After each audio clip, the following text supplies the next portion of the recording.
Bom, conforme prometido, estamos aqui novamente com você. Bom, a primeira parte nós indicamos alguns livros, ainda tenho 6 indicações de livros para que nós possamos fazer isso no final do nosso momento aqui de diálogo a respeito da família, tá bom?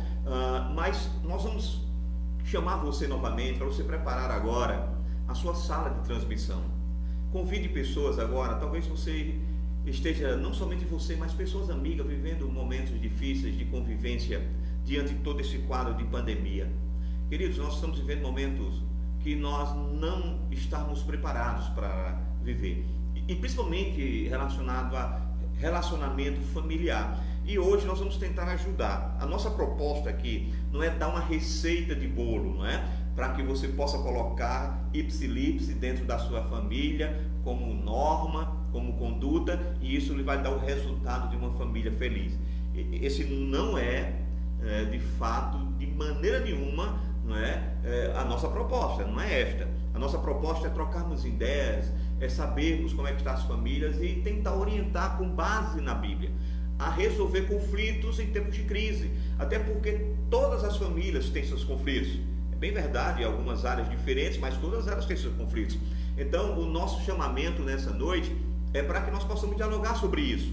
Fizemos indicações de alguns livros, de boas leituras que vão nos auxiliar a respeito disso, e vamos fazer outras no final, mas só tem uma coisa que eu digo para você: você pode ler todos esses livros, mas se você não colocar como regra de fé, de prática dentro da tua casa a palavra de Deus, essas literaturas não vão lhe ajudar, tá bom? Então, primeiro é a palavra do Senhor, e é por isso que o que nós preparamos para você nessa noite, ela vai ter embasamento bíblico, tá bom? Então, para que nós possamos começar, convide seus amigos, prepare sua sala de vídeo, porque nós vamos começar. E como sempre nós fazemos aqui nessas lives, eu estou aqui com minha família em casa, também, né, vivendo esse período de quarentena, e está comigo a minha filha Ana Júlia, meu filho Érica, minha esposa, que está lá em cima preparando o jantar para o seu marido, exercendo muito bem esse papel de uma esposa idônea, auxiliadora. Mas como ela está lá, eu quero registrar aqui o meu beijo, o meu cheiro no coração da minha amada esposa. Bom, e Julinha está aqui representando a Escola de Música Renascer, Maestro Robson, Maestro Arthur, as nossas professoras Nália, professora Dulce. Estamos aí em stand-by, parados em relação às atividades da Escola de Música, mas está aqui Maestro Robson, Dulce, Nália e Arthur, a aluna da Escola de Música Ana Júlia, que eu vou passar agora a oportunidade para ela, para que a gente tenha um momento com ela. Bom, eu irei tocar agora a música Aflição em Paz, do Canto Binário Presbiteriano, e a adaptação foi feita pelo professor Robson, então vamos lá.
Bom, então, essa foi a participação da nossa filha Ana Júlia. Júlia, que Deus te abençoe.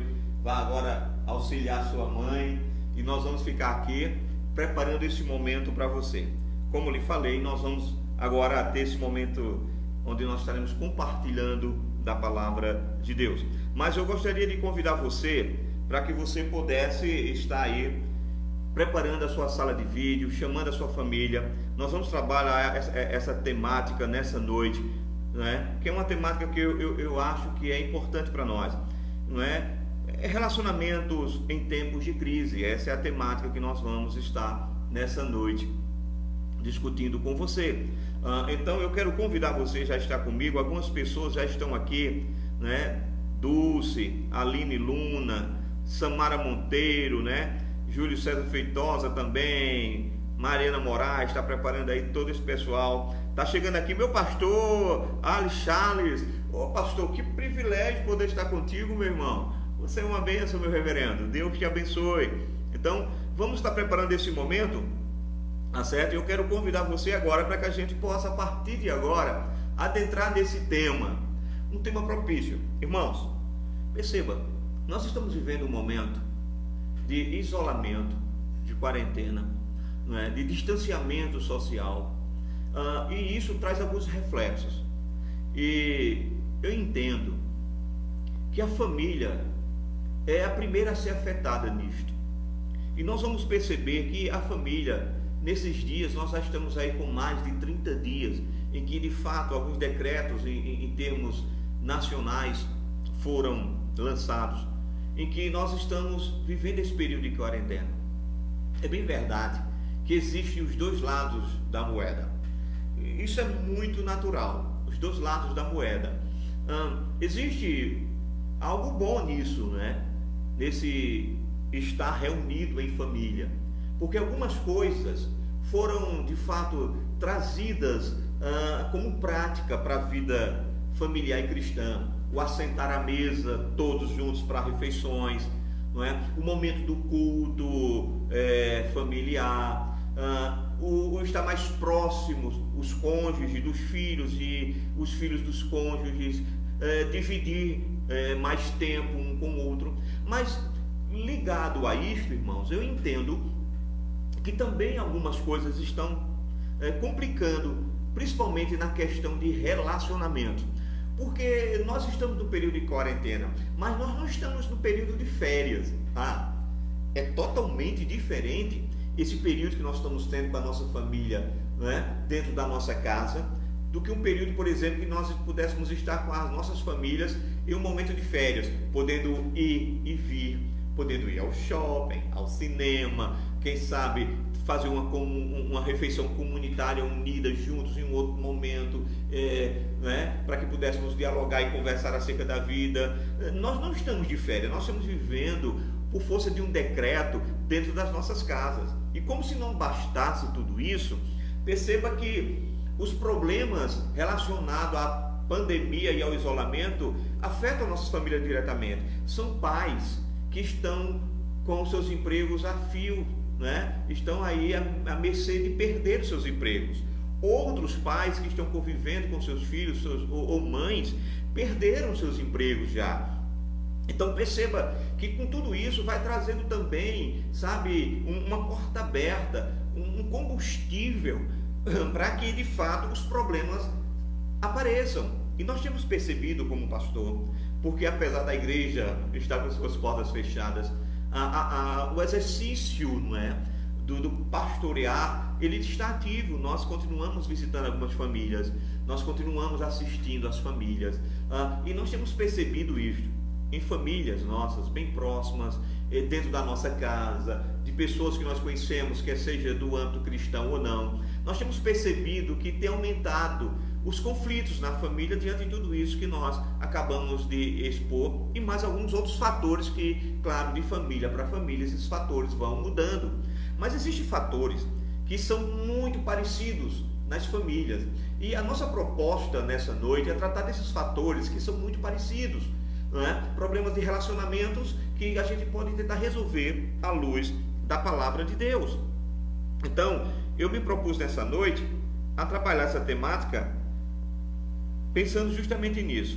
Então, eu queria agora adentrar nesse tema. Por isso, eu convido você que está vendo aí que seu amigo, seu parente, uma pessoa sua, precisa ouvir sobre conflitos relacionados a essa questão de isolamento. E não somente isso, mas pessoas que precisam tratar de conflitos familiares, qualquer que seja a esfera. Eu gostaria que você convidasse essa pessoa para a partir de agora estar conectado a nós. Tá bom? Então perceba, eu vou tomar como base a palavra de Deus, que essa é a proposta, resolver os conflitos familiares, tendo como base as Escrituras, um texto bastante conhecido nosso, um texto clássico, que é o texto de Gênesis capítulo 2, verso 24. Então eu convido a você, meu amigo, minha amiga, a abrir em Gênesis capítulo 2, verso 24. Esse texto é bastante conhecido.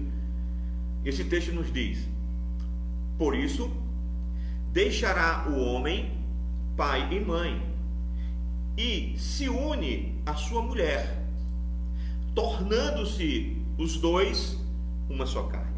Bom, eu tomei como base esse texto porque ele nos fala grandemente acerca dessa realidade que nós estamos vivendo. Porque perceba, o termo uma só carne, que é expresso nesse verso, significa, queridos, que assim como o nosso corpo é inteiro, né? E de fato ele não pode ser dividido em pedaços, né? Ainda que seja um inteiro, ele não pode ser dividido, né? Assim também nós entendemos, meus irmãos, que Deus, ele estabeleceu o relacionamento matrimonial. Ele não pode ser dividido, não pode ser quebrado. Essa ideia de uma só carne ligada ao casamento vai mostrar justamente isso, não é? Então nós entendemos, queridos, que não há mais duas entidades no casamento, não há mais dois indivíduos depois que nós formamos um casamento ou nos tornamos uma só carne dentro de um casamento. Na verdade, agora há apenas uma entidade. O que há agora é um casal. O que antes eram dois indivíduos separados, no casamento eles se unem. E se unindo esses dois indivíduos, eles agora são um. Eu costumo dizer que essa união, ela é mais do que apenas união de um mais um. Não é pegar um mais um e unir. É algo que a gente pode chamar de unicidade. Vai muito além de uma soma, mas é uma unicidade a ponto de se unirem, não é? E que não fique possibilidade de ser separados sem que aconteça nenhuma sequela nessa separação. Bom, essa nova união, né, que agora o casamento traz para a vida familiar, para a vida do casal, essa nova união ela tem várias características.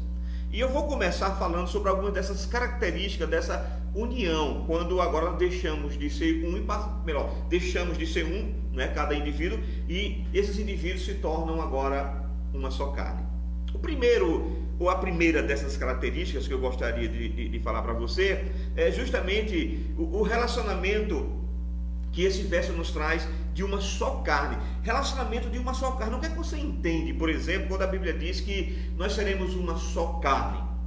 Querido, esse relacionamento de uma só carne começa, na verdade, quando duas pessoas deixam suas famílias ou seus familiares e agora se unem ao casamento, não é? Esse de fato é o princípio estabelecido por Deus para dar início à sexualidade do ser humano na união monogâmica e na união heterossexual. Então, na verdade, esse relacionamento de uma só carne, ele começa quando duas pessoas deixam os seus familiares, se unem agora e se unindo, eles agora começam, a estabelecer os princípios que Deus colocou para dar início agora a uma família, para dar início a uma vida de sexualidade do ser humano nessa união monogâmica e nessa união heterossexual. Então, vejamos os princípios estabelecidos por Deus no verso que nós lemos em Gênesis capítulo 2, verso 24. Então, vejamos. Após cada um de nós atingirmos a nossa maturidade, né, o homem, ele deixa a sua família, né, e agora ele vai apegar-se a uma esposa e agora eles vão se tornar uma só carne. Agora, quando nós lemos o verso 24, o texto é muito claro quando diz: por isso deixará o homem pai e mãe. Eu queria trabalhar nesse primeiro momento, de forma introdutória, o que é que você entende por essa palavra deixar que o verso 24 do capítulo 2 de Gênesis apresenta? O que é o deixar? Nós vamos citar aqui algumas questões relacionadas a esse deixar. Esse deixar que o texto de fato nos apresenta, primeiro é um deixar físico. Sim, irmãos, é um deixar físico, porque o texto diz justamente isso, né? Deixará o homem pai e mãe. Então é um deixar físico, é um deixar geográfico, é o sair da casa dos pais, não é? Então esse é o primeiro conceito do deixar em questão geográfica, deixar a casa dos pais. Esse deixar também, ele está ligado ao deixar da dependência financeira dos pais. Então perceba que é o deixar financeiro, é não mais depender dos pais financeiramente, porque você vai deixar a sua casa, vai deixar os seus familiares, vai formar um novo núcleo chamado família. E nesse novo núcleo família, esse deixar financeiro, ele vai nos mostrar que você não pode mais depender financeiramente dos pais. Eu vou colocar o não pode depender entre aspas, para dizer para você que nós, na verdade, não deveríamos necessitar. Mas existem as exceções. Por algum tempo, eu tenho certeza que cada um de nós, um dia ou não, nós fomos ajudados pelos nossos pais, principalmente no início do nosso casamento. Mas isso, de fato, não pode tornar-se uma dependência. Eu não posso viver a vida toda dependendo das finanças dos meus pais. Bom, esse deixar, além de ser um deixar físico, além de ser um deixar financeiro, esse deixar também é um deixar emocional, que por vezes é bem mais difícil o deixar emocional do que o deixar físico e financeiro. Por vezes você encontra facilidade de deixar a geografia, deixar o espaço, deixar a família ou os familiares. É mais fácil você deixar também e viver uma independência financeira, mas quando se trata do deixar emocional, talvez esse seja um dos laços mais difíceis. O deixar emocional, o não estar mais preso emocionalmente aos pais. Algumas pessoas, mesmo depois de casadas, dão mais atenção aos seus relacionamentos com os seus pais do que ao seu relacionamento com o seu cônjuge. E isso tem sido uma porta aberta para os conflitos. Pessoas que não conseguiram romper de fato com esse relacionamento emocional e por vezes valoriza mais em termos emocionais o relacionamento com seus familiares do que mesmo com seu cônjuge. E isso aqui é uma receita, querido, para um desastre em um casamento, viu? Pode ter certeza que isso aqui é uma receita para um desastre em um casamento. E de fato é uma distorção, irmãos, da intenção original de Deus, quando ele disse deixar e unir.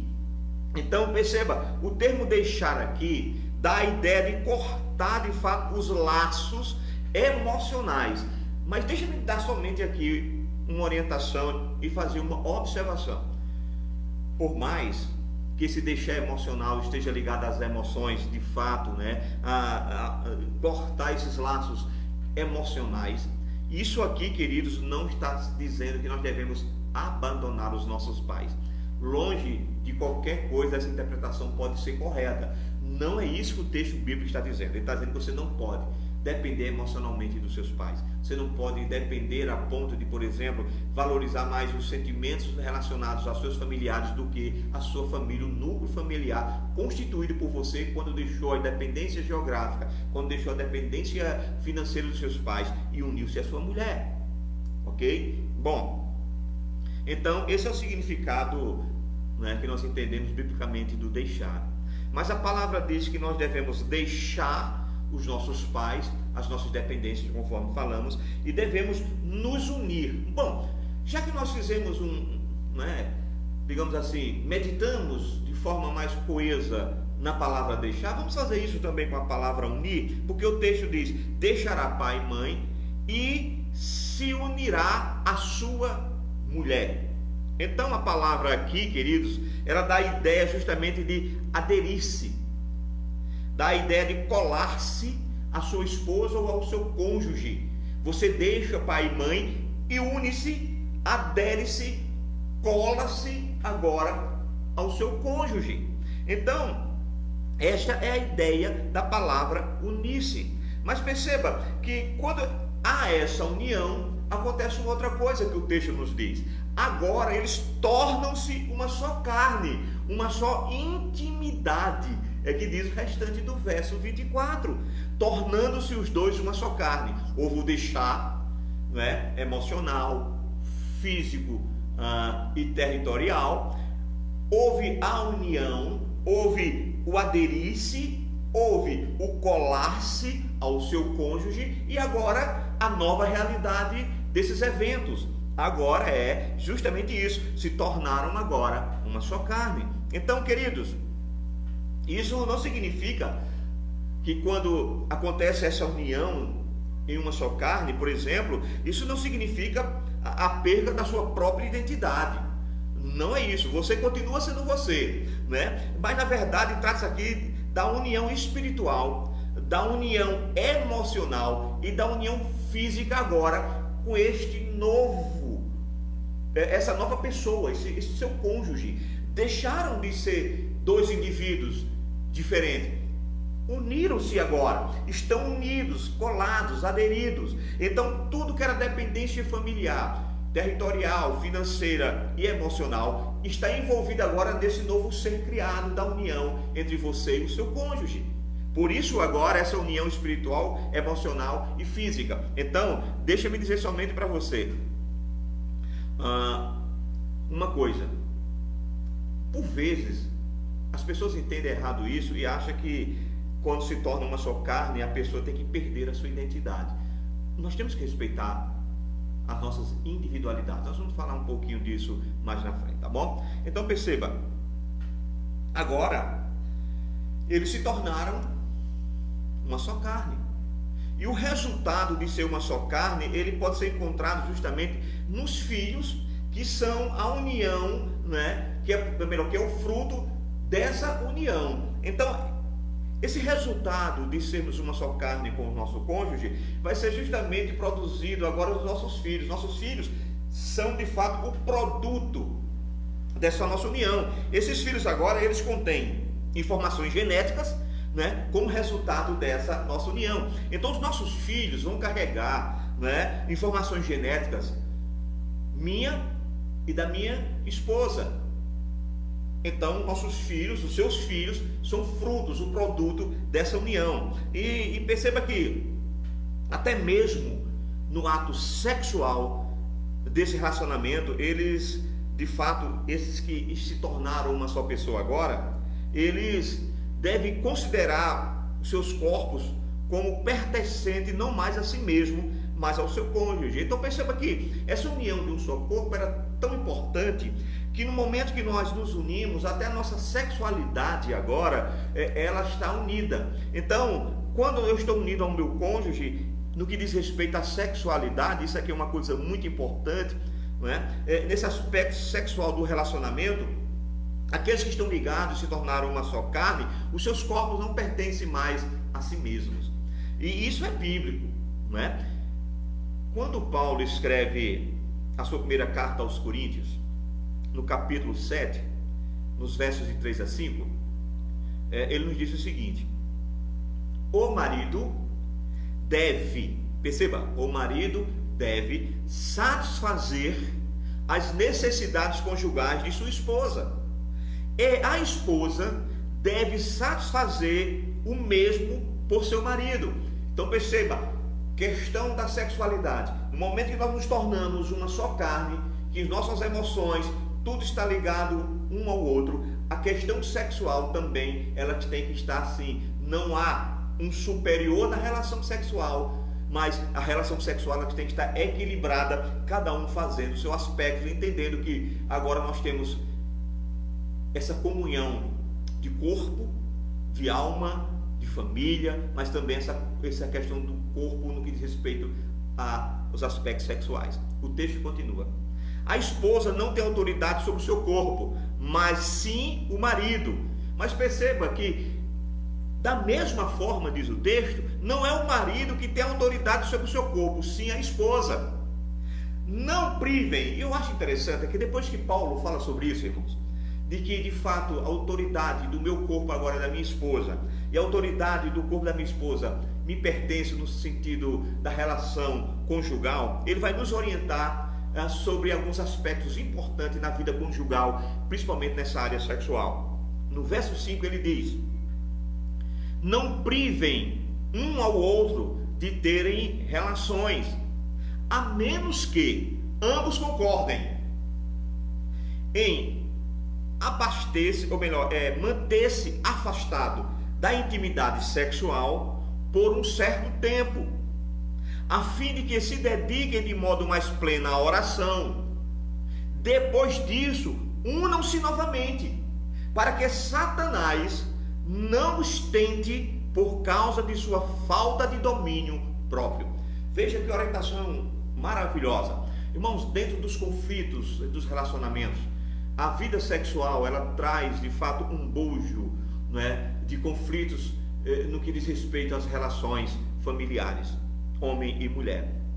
Então, a orientação é esta: o homem não pode privar a sua mulher das relações sexuais, como a mulher não pode privar o seu esposo. Essa privação, ela deve acontecer, conforme o texto diz, quando os dois concordarem. Tem que haver concordância e tem que haver um motivo porque de fato haverá essa abstinência nas relações sexuais. E a única coisa que o texto diz para nós é que nós devemos fazer isso com concordância. E mesmo havendo concordância, nós temos que determinar um tempo. E esse tempo, querido, não pode ser muito. Tem que ser um certo tempo. Para quê? Para que de fato nós possamos nos dedicar à oração nesse período de tempo. Mas em dedicarmos à oração, não nos esquecermos que também esse tempo em que nós estamos, de fato, afastados das nossas relações, possa servir para que o inimigo das nossas almas se aproveite desse momento de separação dos corpos e das relações sexuais e nos tente por falta do nosso domínio próprio.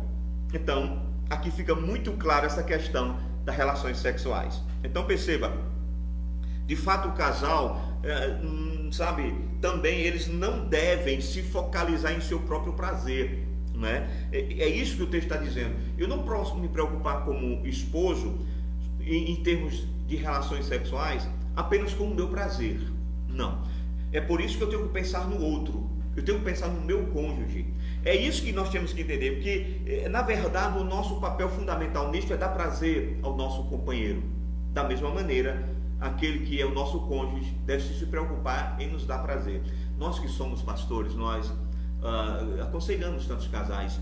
E para você ter uma ideia, nós já tivemos a oportunidade de aconselhar casais que estavam há anos já casados, em que havia queixas de um dos cônjuges, principalmente da parte da mulher, principalmente nesse caso específico, em que essa coisa não era respeitada, né? Em que o marido apenas buscava os seus próprios prazeres, a sua própria satisfação carnal e conjugal, e pouco se importava como é que ficava depois da relação o estado físico, emocional da sua companheira. E por isso nós devemos entender que é justamente isso. Nós temos que, o princípio regulador das relações sexuais é dar prazer ao outro, não é buscar o seu próprio prazer, tá bom? Então a tendência, na verdade, da nossa carne é de fazer com que a gente se sinta bem, né? Essa é uma tendência natural. A tendência natural é que nós nos sintamos bem, tenhamos prazer, ao invés de considerar o que vai beneficiar o outro. Então, por mais incrível que pareça, amados irmãos e irmãs, esse tipo de, vamos chamar de egoísmo, né? Ele é um problema comum, viu? E que surge no casamento, de fato, quando a lua de mel acaba, sabe? Então, a nossa proposta é: não deixe a lua de mel do seu casamento se acabar, porque para alguns casais, quando acaba a lua de mel, acaba todo esse encanto, essa vontade de fazer o outro feliz, esse desejo de olhar a necessidade do outro, de entender que uma só carne agora não me dá direito sobre os meus desejos, mas os meus desejos, o meu corpo pertence ao meu cônjuge, e que nós devemos pensar conjuntamente como satisfazer um ao outro, e não apenas pensar de modo egoísta apenas em mim. Então, é isso que de fato é unir-se e tornar-se uma só carne, tornando-se os dois uma só carne. Então, irmãos, eu quero partir agora para a gente entender um pouquinho, tornando-se os dois uma só carne. O que serão, na verdade, os dois uma só carne não é. O que é que esse texto não quer dizer quando diz se tornarão os dois uma só carne? O que de fato isso não é? Vamos entender melhor o que isso não é? Porque se a gente entender melhor o que esse versículo não quer dizer, nós vamos entender com mais claridade o que ele quer dizer.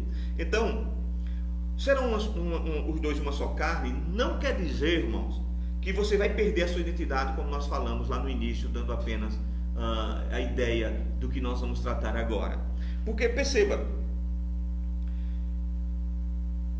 eu me casei com a minha esposa, certo?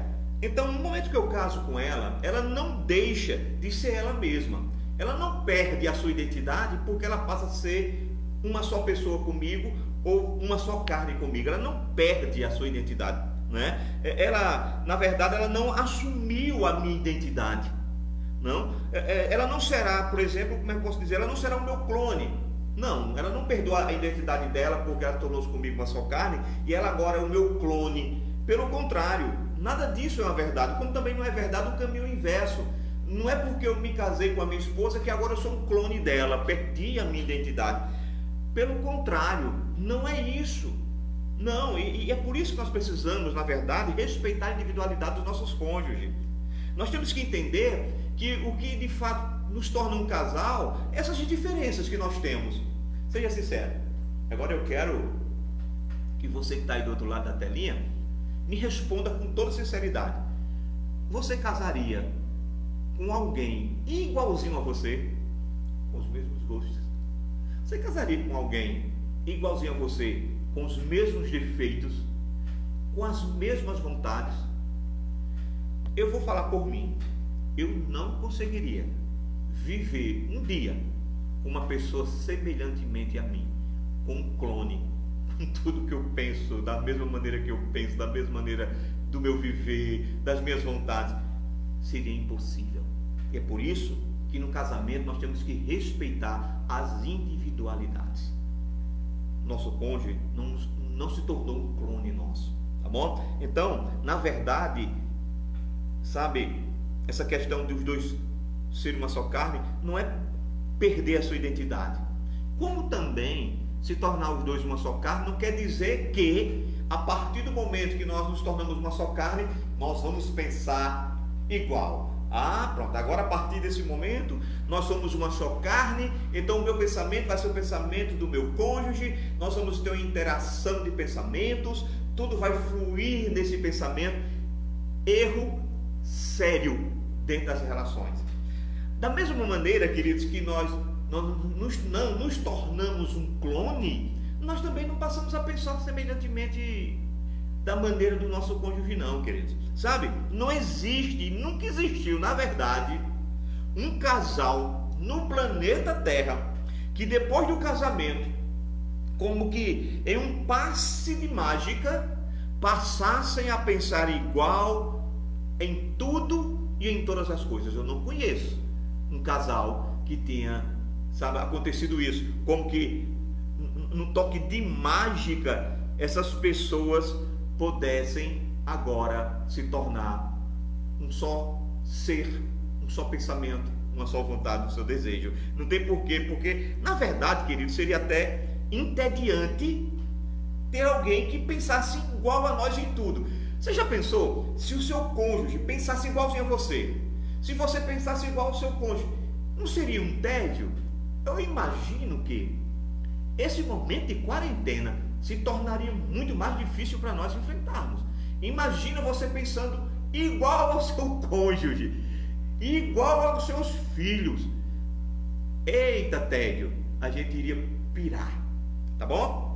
Então eu duvido que você queira realmente casar com alguém que pense igual a você, ou alguém que de fato seja o seu clone. Não, pelo contrário, né? Eu não consigo imaginar isso.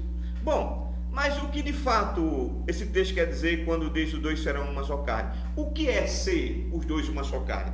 Bom, nós já vimos o que ele não é, vamos ver agora o que é ser uma só carne. Na verdade, quando o texto diz, deixará o homem pai e mãe, e uniciar a sua esposa, e serão os dois uma só carne. Isto quer dizer, em primeiro lugar, que na verdade uma só carne é substituir o eu por nós. Primeira coisa que a gente precisa entender: no momento que a gente se torna uma só carne com o nosso cônjuge, nós estamos substituindo o eu por nós. Amados irmãos em Cristo Jesus, amadas irmãs, você que me escuta do outro lado dessa telinha, o egoísmo no casamento é uma peça que de fato é fundamental para que aconteça a destruição do relacionamento. Irmãos, quando nós nos tornamos uma só carne, tem que haver essa substituição do eu por nós. Aqui, de fato, eu entendo que é onde os nossos egoísmos, ou o nosso egoísmo, falando pessoalmente de mim, é quando o meu egoísmo, ele sofre um grande golpe. Queridos, ele não morre, porque não tem como isso morrer, é parte da natureza pecaminosa do homem, da natureza caída, mas ele deve ficar em coma. No casamento, o nosso egoísmo, ele não vai morrer, mas ele tem que ficar em coma, entubado, com respirador, né? Que esse linguajar está bem atual nesse momento que nós estamos vivendo. Então, queridos, dentro do casamento tem que haver a substituição do eu por nós. Então, com isso eu estou dizendo que dentro do casamento não existe mais o meu dinheiro, passa-se agora a ser o nosso dinheiro. Queridos, nesse momento de pandemia que nós estamos vivendo, a questão financeira está sendo um fator determinante para alguns conflitos. Porque perceba, por vezes algum dos membros da família, ou um dos cônjuges, ou um dos filhos, perdeu o emprego. E isso está mexendo com as emoções. Então as pessoas começam a ficar individualistas no que diz respeito às finanças da família. Começam a tratar a finança que deveria ser da família, os bens que deveriam ser da família, como agora o meu dinheiro. Então fica aquela coisa: você tem o seu dinheiro, eu tenho o meu dinheiro. Quando na verdade, quando se torna uma só carne, não existe o meu dinheiro, existe o nosso dinheiro. Não existe a minha finança, existem as nossas finanças. Então, substituir o eu pelo nós é isso. Sabe, no casamento não existe mais, depois dessa união de uma só carne, o meu dinheiro. Ele passa a ser o nosso dinheiro. Não existe mais o meu carro, passa a ser o nosso carro. Não existe mais o meu sonho. O que existe agora é os nossos sonhos. Sabe, queridos, não existe mais a minha liberdade. O que existe agora, na verdade, é a nossa liberdade, porque a minha liberdade torna-se a nossa liberdade. Sabe, não existe mais o meu bem-estar. Passa-se agora a ser o nosso bem-estar. As minhas dívidas não são apenas as minhas dívidas, sabe, passam agora a ser as nossas dívidas. Somente aqui, mais um comentário. Como nós falamos a respeito do dinheiro, alguns casais, quando casam, eles não conseguem entender que as despesas geradas na família, de fato, é da família. Então, há pessoas em alguns momentos, e principalmente nesse período que nós estamos vivendo, onde as finanças estão sendo de fato afetadas, que agora, por exemplo, eles têm as suas dívidas particulares e não dividem isso entre aqueles que se tornaram uma só carne. Por exemplo, pessoas que chegam no final do mês com uma conta em um cartão do crédito, que esse cartão de crédito é de uso pessoal, é de um dos cônjuges, e o outro vai dizer assim: eu não tenho nada a ver com essa sua dívida, né? É como se o seu cônjuge fosse uma só carne com você nos momentos das coisas boas, no momento de dividir as bênçãos, no momento de dividir as coisas ruins, de fato dividir as dívidas. Agora passa-se a ser duas pessoas totalmente diferentes. Você vai dizer: eu não tenho nada a ver, você que fez, que assuma. Não é por aí, porque a dívida passa a ser agora dos dois, é da família, irmãos. Nós passamos a ser uma só carne.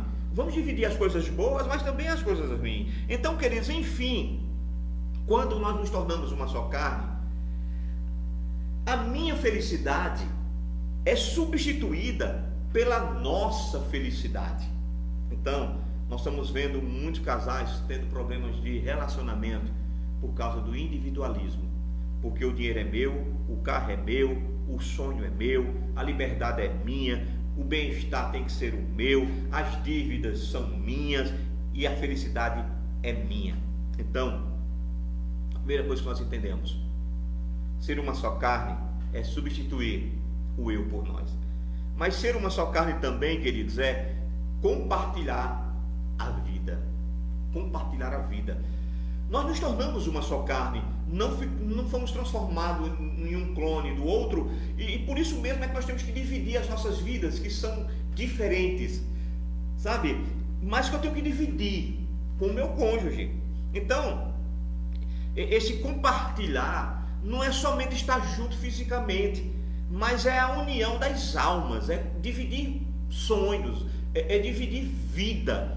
Sabe, é conversar intimamente sobre relacionamentos, é o mergulhar na vida do outro, sabe, é conhecer os medos do outro, é conhecer os anseios do outro, é de fato conhecer também as fraquezas, sabe, os desejos, os anseios, é mergulhar nesse conhecimento do outro, porque por vezes nós casamos com as pessoas, nos tornamos uma só carne com ela e nós não conhecemos o nosso cônjuge, ou pior, não temos interesse em conhecê-la, não queremos conhecer as suas fraquezas, os seus medos, os seus traumas, os seus sonhos, sabe, queridos, e eu entendo que é justamente isso, conhecer medos, anseios, fraquezas, desejo, força do outro, não é fazer isso com, por exemplo, o objetivo de ter um triunfo, sabe, na hora da discussão. O objetivo aqui, sabe, queridos, não é dizer assim, eu vou ter uma carta nas mangas porque eu conheço a fraqueza do meu cônjuge e na hora da discussão vou jogar isso como sendo uma peça para que me dê a vitória na discussão e eu saia vitorioso, porque eu conheço a fraqueza dela. Não é isso, mas é buscar esse conhecimento, esse mergulhar no outro, na vida do outro, viver e compartilhar de fato a vida do outro, irmão, objetivando servir de apoio. Sim, irmãos, é servir de amparo. É para quando você precisar ter uma palavra que possa trazer paz, sabe? É uma situação que exige que a paz esteja presente. É você conhecer o anseio, o medo, a necessidade, a força do outro, para que quando você puder ajudar essa pessoa em momento em que ela esteja necessitando de uma palavra, você fazer isso porque você conhece ela, você sabe como acalmar o medo do seu cônjuge, você sabe como fazer ela se sentir feliz, como ela pode se sentir de fato segura. Você sabe como fazer isso. Então, para que isso aconteça, quando os dois se tornam uma só carne, é necessário de fato eles compartilharem vida. Então, queridos, eu entendo que esse conhecer vida, de fato, esse compartilhar a vida, é a cada dia conhecer mais e mais a complexa e deslumbrante pessoa, né, com quem você fez uma aliança inquebrável. É você conhecer quem é essa pessoa maravilhosa, essa pessoa que Deus lhe deu, que colocou ao seu lado, que por vezes, por você não compartilhar a vida, você não consegue ver essa pessoa complexa, mas que essa complexidade dessa pessoa que não é igual a você, que não pensa igual a você, que é diferente de você, nessa complexidade você não consegue enxergar, sabe, de tão deslumbrante é ela, quão cheia, né, de coisas boas e de virtude é essa pessoa. Então eu entendo que isso é unir-se os dois e se tornarem uma só carne. Então, irmãos,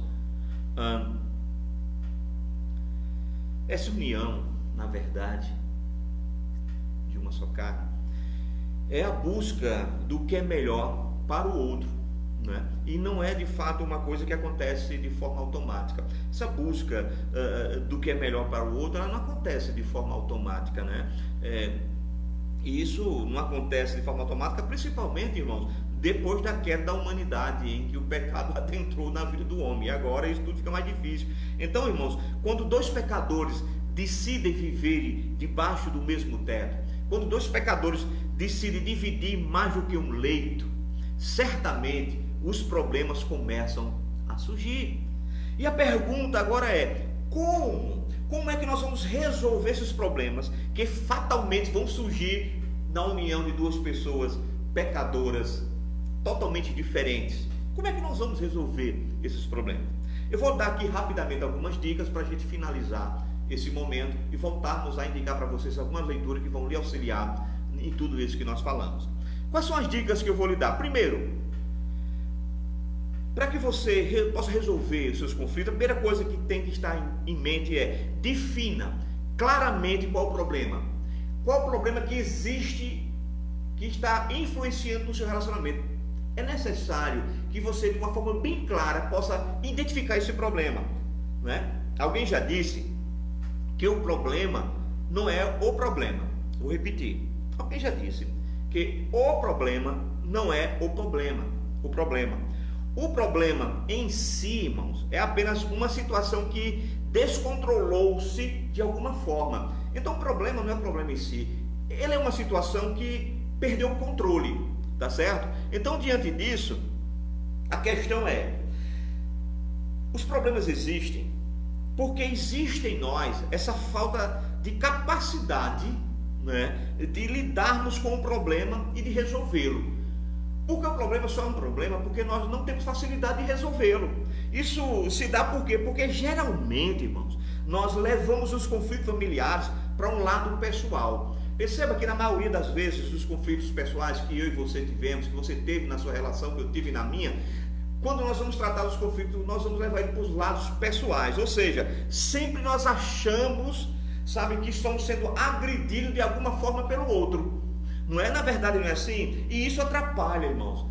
E atrapalha o quê? Atrapalha que nós possamos enxergar realmente qual é o problema e como nós vamos tratar esse problema de forma racional. Porque no momento que eu enxergo que o problema é comigo, eu estou trazendo para um lado pessoal. E quando eu trago para um lado pessoal, eu vou entender que o outro está querendo me atingir. Então o problema se torna grande e eu não vou identificar qual é o verdadeiro problema que está trazendo em termos familiares, porque o meu egoísmo está trazendo esse problema para mim. Bom, então a gente, diante disso, a gente entende que não é difícil, né, irmãos? Algum familiar às vezes ficar magoado um com o outro porque ele usou algumas expressões e no meio da confusão você vai dizer assim: eu estou chateado com o meu cônjuge porque ele falou alto comigo. Eu estou chateado com o meu cônjuge porque ele disse que não me ama mais. Então perceba, ao invés de tentar, né, com argumentos e reflexões sensatas, entender o porquê de fato está havendo um conflito e solucionar a partir dessa causa relacionada realmente ao conteúdo causador deste conflito, nós começamos a nos preocupar com o que a pessoa diz conosco. Então, quando eu trago isso para mim, olha, ela falou alto comigo, automaticamente meus ouvidos vão ser tapados. Eu não vou ouvir o restante do contexto que por vezes nos levou a estar tendo aquela discussão. Eu vou ficar preso apenas à atitude: não, gritou comigo, e agora eu vou querer revidar, não é? Agora eu vou querer falar mais alto, eu vou querer mostrar que eu sou cabeça e assim por diante. Então aí os problemas entram num momento crítico onde o conflito se torna maior do que de fato ele era. Então eu entendo esse primeiro motivo para nós entendermos e resolvermos algumas dicas. A primeira dica é essa: defina claramente qual o problema. A segunda dica que eu dou para você é: saiba ouvir. Saiba ouvir.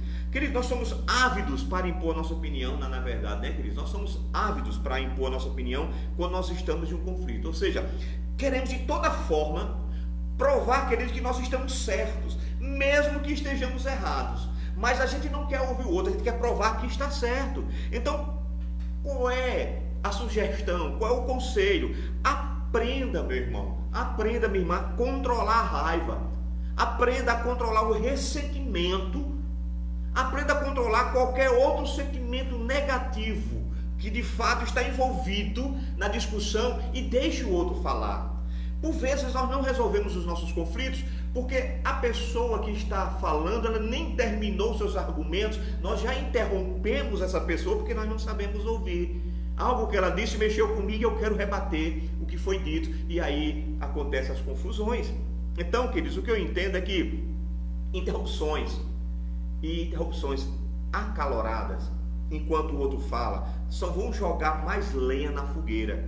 Essas interrupções, elas atrapalham a compreensão de cada parte, e o problema, querido, acaba não sendo resolvido. Então perceba, diante dos conflitos familiares, é preciso chamar o domínio próprio para participar, queridos. Nós temos que chamar o domínio próprio para quando estão, de fato, quando estiverem acontecendo os conflitos. E sim, e quando eu chamo esse domínio próprio, eu preciso entender que também eu tenho que aprender a respeitar o espaço do outro, sabe, em sua argumentação. Ainda que aquilo que ele esteja argumentando, ainda que tudo aquilo que ele esteja falando, sabe, esteja trazendo para você o entendimento de que ele está errado. Mas deixe ele terminar os seus argumentos, deixe ele expor, saiba ouvir. Depois que você ouvir tudo que foi dito, com certeza a pessoa também vai ter, sabe, o entendimento de que assim como você a ouviu, ele também vai ter que lhe ouvir os seus argumentos. A Bíblia, porém, ela é muito sábia, né, queridos? A Bíblia nos ensina que saber ouvir é um poderoso segredo para que de fato não possamos passar vergonha e sermos insensatos diante dos conflitos familiares, né? Veja, por exemplo, o que nos diz o livro de Provérbios, no capítulo 18, verso 13. O livro de Provérbios 18, 13 diz o seguinte: quem responde antes de ouvir, comete insensatez e passa vergonha. Vou repetir: quem responde antes de ouvir, comete insensatez e passa vergonha. Então, qual é a receita? Qual é a dica? Aprenda a ouvir mais. Aprenda a deixar outra pessoa expor seu ponto de vista. Irmãos, muitos conflitos de fato ocorrem e se mantêm pelo simples fato de uma pessoa não ouvir a outra. Então, às vezes, o problema gerado, ou o problema gerador daquele conflito nem é tão grande. Poderia ser facilmente resolvido, mas como ninguém se ouve, como não há como dialogar sobre o conflito, não há como solucioná-lo. Então, nós entendemos que uma dica para trazer solução para os conflitos é: aprenda a ouvir. Amados irmãos, perceba, são 8 horas e 30 minutos. Nós preparamos esse material para que pudéssemos trazer 2 momentos de conversa sobre esse assunto, porque eu entendo que esse assunto ele é muito importante.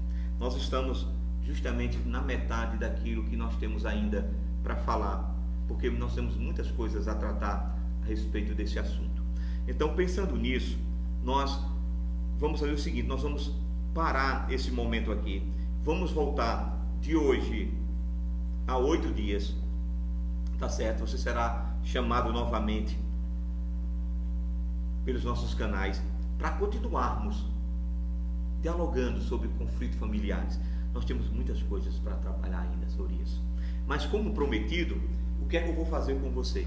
Eu vou agora apresentar o restante da literatura sobre esses assuntos, já que você ouviu tanta coisa aqui. Alguns desses assuntos foram tirados desses livros, e eu quero indicar para você, novamente, algumas literaturas que vão servir para você, não é? E colocando de fato agora os ensinamentos dessa literatura dentro da sua vida conjugal, tá certo? Então, eu tenho aqui um livro que ele é clássico, né?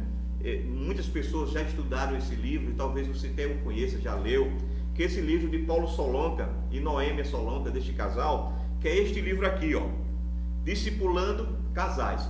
Como o nome do livro já diz, é um livro de discipulado para casais. E como ele é um livro de discipulado para casais, ele vem com exercícios em cada final de capítulo, exercícios para ser tratado em forma de discipulado para o seu cônjuge, tá certo? Então esse livro é um livro muito clássico, bastante conhecido nosso. Então esse livro fica também como indicação para você, tá certo? Você que quer fazer um discipulado, você que está pretendendo fazer um discipulado conjugal. Essa é a nossa indicação. Um outro livro que eu quero indicar para você é esse livro aqui, ó. A Graça que Vem do Lar. Esse livro é muito bom. A Graça que Vem do Lar. Esse livro, queridos, na verdade, ele trata sobre essa graça, né, que deve vir da família, do lar. Eu vou só citar para você um trecho desse livro. Ele diz o seguinte: olha, se a felicidade pode ser encontrada na terra, ela será desfrutada dentro do círculo sagrado de uma família, unida assim por amor e santificada por meio da graça. Então, veja que ele vai trabalhar sobre a questão da graça na família. E há uma citação aqui de Abraham Kuyper. Kuyper diz o seguinte: a casa da família é o viveiro do amor. Vou repetir, olha que coisa linda. A casa da família é o viveiro do amor. Cresce a intimidade quando moramos juntos. Mas nas escrituras, o lar é sempre apenas um meio para um fim. O meio pelo qual começamos a entender o relacionamento que nós temos com Deus. Ele então vai dizer, sabe por que a graça tem que vir do lar? Porque o lar é esse, digamos assim, esse instrumento que dá identidade, que liga a igreja a Cristo e Cristo a sua igreja, como sinônimo de graça, tá bom? Bom, esse livro aqui é muito interessante, que vai ter a ver com o que nós estamos tratando aqui. Perceba que esse livro é de Gary Chapman, que é 0 a 0. Ele é autor também daquelas 4 estações do casamento, né? Você deve conhecer também, nós temos essa literatura, não trouxe, mas nós temos ele. E aqui esse livro vai trazer como temática para a gente o seguinte: como resolver os conflitos do casamento sem terminar a relação. Isso aqui é extraordinário, porque para algumas pessoas o conflito do casamento é motivo para romper o casamento. E ele vai dizer como é que nós podemos resolver os conflitos sem romper o casamento. Então eu escolhi aqui um trecho desse livro também, que é interessante, que ele diz o seguinte, ele diz, olha só, as promessas que vocês fizeram um ao outro constituem uma enorme responsabilidade, mas na época em que foram feitas, os dois tinham intenção de cumpri-las integralmente. Ambos haviam sido carregados pela correnteza do amor e todas as coisas pareciam simples demais. Em tese, vocês até sabiam que havia diferença em relação ao seu cônjuge, mas nunca poderiam imaginar que um dia essas divergências poderiam se transformar em fator de divisão. Então esse livro aqui eu recomendo para você ler urgentemente, tá bom? Até nosso próximo encontro, de hoje a 8 dias, nós vamos tratar e terminar essa sequência de meditação. Então esse livro aqui ele é muito interessante, porque assim como alguns outros livros que nós apresentamos aqui, ele vem, né, no final de cada capítulo com perguntas para reflexão. Você lê e depois tem algumas perguntas que você vai refletir sobre a sua vida conjugal. Bom, dentro daquilo que nós falamos hoje também, viu que nós estamos falando sobre a questão de diferenças de homens e mulheres, mesmo se tornando os dois uma só carne, eu quero indicar esse livro também, que é de Larry Crabb, que também é o autor do livro Como Construir um Casamento de Verdade, que é justamente esse, homens e mulheres, né? O homem e mulher, viva a diferença, que coisa maravilhosa.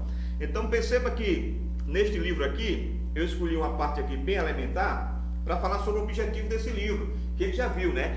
É fazer com que sejamos ligados pelas nossas diferenças. Ele diz o seguinte, o autor: meu objetivo neste livro é refletir sobre uma questão básica. Que questão básica é essa? Qual é o elemento que um homem e uma mulher podem aplicar ao seu casamento que mais contribua para que o relacionamento vá melhorando com a passagem do tempo? Ou, em termos mais simples, o que é necessário para que um casamento dê certo? O que é necessário para que um casamento dê certo? Faça a leitura deste livro. Bom, um outro livro que também eu indico, esse livro aqui, não é, da editora Reflexão, que é isso aqui: divórcio, pecado ou busca da felicidade. Nós estamos vivendo um período muito crítico de separações, de divórcio, e pessoas estão buscando o divórcio para que possam encontrar felicidade. Mas será que divórcio é sinônimo de felicidade ou sinônimo de pecado? Uma boa dica para você ler este livro. E eu escolhi aqui um trecho desse livro, que é apenas uma frase, uma citação que achei muito interessante. Veja o que é que ele diz: casar-se é vivenciar um sonho, e manter-se casado é continuar fazendo do sonho uma realidade. Casar-se é vivenciar um sonho, e manter-se casado é continuar fazendo do sonho uma realidade. Leia este livro. Bom, eu deixei para o final este livro porque ele tem assim um aspecto muito importante para mim. Ele é muito especial para mim porque ele foi um presente. Rapaz, esse livro, você tem ideia, vou só dizer qual é o ano da edição dele. Ele foi editado em 1993. Talvez esse livro seja mais velho do que algumas pessoas que estão nos assistindo aqui, não é? E esse livro foi um presente do meu amado e estimado pastor Carlos Alberto de Amorim Figueiredo. O pastor Carlos Alberto, pastor nosso, que foi meu pastor, tive o prazer de tê-lo como pastor. Foi ele que foi o fundador da Igreja Presbiteriana Renascer em Campina Grande. E Carlos Alberto me deu este livro, dentre tantos outros livros, e eu guardei esse livro com muito carinho, porque é um livro raro, não existe mais a edição dele. E veja o termo, o que se propõe este livro, ó: casamento, reavaliar para crescer. Casamento, reavaliar para crescer. E esse livro é interessante porque ele tem 2 capítulos muito bons para tudo isso que nós falamos aqui, para você que quer se aprofundar no que foi dito aqui. Por exemplo, o capítulo de número 4 deste livro, sabe qual é o título dele? Aprendendo a brigar. Viu? Tudo isso que nós falamos aqui. Como é que nós vamos discutir se romper o casamento? Como é que eu respeito a individualidade do nosso cônjuge numa relação, né? E no capítulo 7 vai tratar justamente disso, que nós acabamos de tratar, né, nessa primeira live. O que é ser uma só carne? Então esse livro aqui com certeza vai ser difícil, você não vai encontrar ele. E deixa eu avisar, esse aqui é raridade, está no meu coração. Não empresto não, viu? Brincadeira, posso estar emprestado. Bom, irmãos, nós entendemos que esse assunto ele é importante. Espero que nessa parte primeira, alguma coisa que foi dita sirva para você colocar em prática já, né, no seu relacionamento.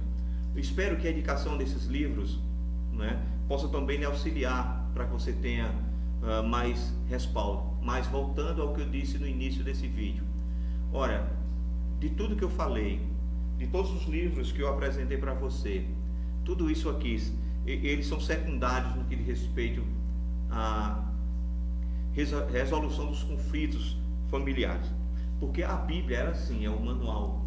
É na Bíblia que você vai encontrar todos os indicativos de como você resolver questões familiares. Então, antes de qualquer coisa, tenha a Bíblia como seu livro de cabeceira. Medite no que a Bíblia fala sobre a família. Quando for na segunda parte, na próxima semana desse estudo, eu vou me prender mais a estar mandando para você, para meditação, versículos bíblicos que vão nos auxiliar na resolução de conflitos, tá bom? Então que Deus nos abençoe.